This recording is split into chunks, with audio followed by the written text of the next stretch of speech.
प्रक्रिया सुरू होते। यानंतर त्या गळ्याचं वर्षभराचं पॅकेज म्हणजे साल ठरवलं जातं।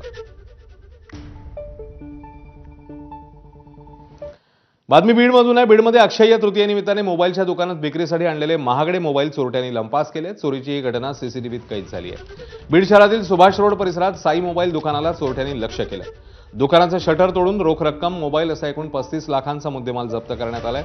घटनेची माहिती मिळताच डॉग स्क्वॉडसह पोलिसांनी घटनेचा पंचनामा केलाय। स्थानिक आमदार संदीप क्षीरसागर यांनी देखील या ठिकाणी भेट दिली।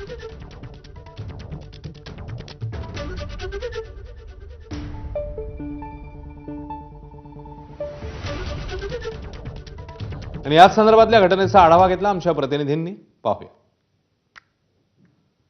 बीडमध्ये चोरट्याने एका मोबाईल शॉपीला लक्ष केलेलं आहे आणि याच संपूर्ण घटनेमध्ये जवळपास लाखोंचे मोबाईल जे आहेत ते देखील चोरी झाल्याची घटना समोर आलेली आहे। या ठिकाणी आपण बघू शकता डॉग स्क्वॉडसह पोलीस प्रशासन जे आहे ते देखील दाखल झालेलं आहे। त्याबरोबरच सीसीटीव्हीच्या आधारे या ठिकाणी जो चोरटा या ठिकाणी प्रवेश केला होता त्याचा शोध जो आहे तो देखील या ठिकाणी घेतला जातो आहे। एकंदरीत आज अक्षय तृतीया आहे आणि याच अक्षय तृतीयेच्या मुहूर्तावरती मोठ्या प्रमाणामध्ये मोबाईल्स जे आहेत ते या दुकानामध्ये होते। एक्सपेन्सिव्ह असे मोबाईल होते, ज्यामध्ये आयफोन असतील, सॅमसंग असेल, असे महागडे मोबाईल जे आहेत ते होते आणि याच दरम्यान या महागड्या मोबाईलवरती चोरट्याने डल्ल्या मारल्याचं समोर आलेलं आहे। दुकानदार आपल्या सोबत आहे स्वतः। साधारण किती मोबाईल होते? आज अक्षय तृतीया आहे त्यामुळे मोबाईल देखील तुम्ही आणले होते। किती मोबाईल होते आणि कितीचा माल असेल?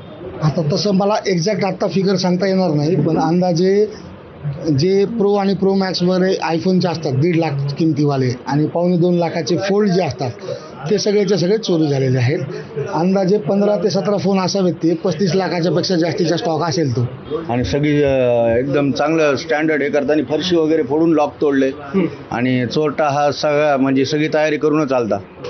नक्की बीड शहरातील हे एक प्रसिद्ध असं दुकान आहे, ज्या ठिकाणी रात्रीतूनच एका चोरट्याने हा लाखोंचा ऐवज जो आहे तो लंपास केल्याचं पाहायला मिळतंय। या संपूर्ण घटनेमध्ये पोलीस प्रशासनाच्या माध्यमातून आता तपास जो आहे तो केला जातो आहे। सीसीटीव्हीच्या आधारे या संपूर्ण घटनेची सखोल चौकशी जी आहे ती देखील केली जाते आहे। परंतु काही दिवसांपूर्वीच या ठिकाणी आणखी एका मोबाईल शॉपीमध्ये चोरी झालेली होती, त्यामुळे या ठिकाणचे व्यावसायिक जे आहेत ते देखील दहशतीत असल्याचं सांगितलं जात आहे। कॅमेरामन प्रमोद जोशीसह विकास माने, एबीपी माझा, बीड। यासोबत इकडे एक छोटासा ब्रेक, लगेच परत येतोय। पाहत राहा एबीपी माझा।